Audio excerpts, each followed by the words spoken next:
Je venais sur une tente de dédicace et la frappe de Randzim. Phase de réparation, beaucoup de mouvements, beaucoup de cafouillage. Attention, le ballon qui va s'élever. Attention, Zika qui a failli. Abraham. On va suivre cette action rapidement jouée par. Et c'est à côté. C'est de lui. Son anniversaire, ce sera le 15 avril. Donc, attention, ce ballon qui s'est retrouvé dans la défense des règles royales du Mundo. Heureusement, Denis Bakoudé était là. Péogre, sont sous le rond central. Récupération du capitaine Randy Wembala. Ludo Wemba qui va se retrouver, on cherche la solution. Maurice Koto. Ça va extrêmement vite de part et d'autre, Janice. On n'a pas le temps de souffler. Attention. Heureusement, Hamza Amidou, l'international, a prime. La Colombe était là. Ino Luemba qui va temporiser. On décale sur le côté avec le capitaine. Et permettre, on va voir Maurice Coton qui est sur le ballon, sur le côté, il cherche. Alors que le centre a été loupé. Qui dit on va suivre cette bataille-là, en fait, la surface de réparation. Et c'est Trinity le ballon, essayer de marquer. Il est donc barré là par Janu qui ne remporte pas le duel et le ballon. C'est complètement marqué, c'est trop plein. Engagé. Et Janice qui parlait un peu du décousu, effectivement, on a l'impression que l'Angers a pris le dessus sur le jeu. Alors qu'au niveau des chiffres, on voit une nette domination de la Colombe City. 4 cadrés contre 2 du côté de l'Aigle Royal du Mungo. 2 corners côté Colombe.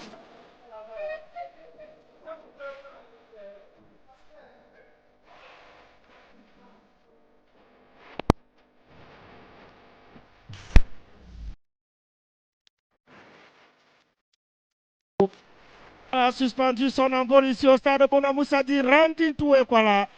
Malheureusement, c'est le mur qui va. Attention! Attention! Incompris. Le numéro 6, Maurice Bébé Camden et Quantica. Et c'est un centre sur le côté. Pinjo qui va céder sa place. Et en Bondo également, c'est pour. Et Arthur Gueule, Luc Arthur. En intelligence dans le jeu, attention, il va aller provoquer l'oiseau rare 234 de l'Aigle Royal du Mungo. Pas de faute dit l'arbitre central. La différence.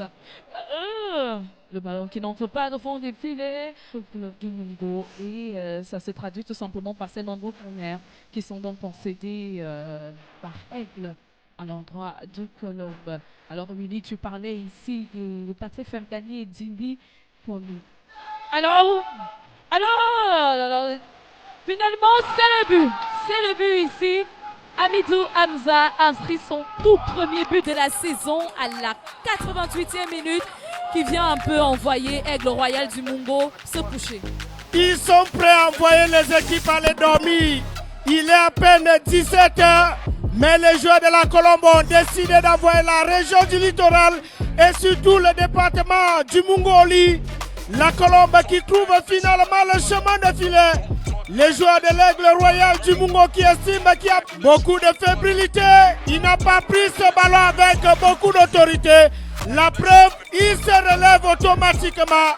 Même nous qui sommes à la cabine technique, nous sommes assiégés par les personnes qui veulent voir l'action du but et vérifier qu'il y a véritablement eu de charge sur le portier.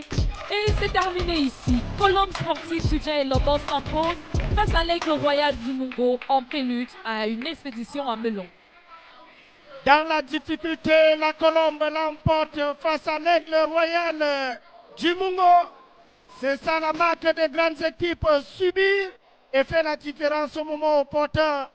Hamza Midou à la 88e minute est venu éteindre tous les espoirs des populations du département du Mungo. Alors qu'on voit l'arbitre Aruna Gado encerclé par les joueurs de l'Aigle Royal du Mungo, visiblement énervé sur cette décision.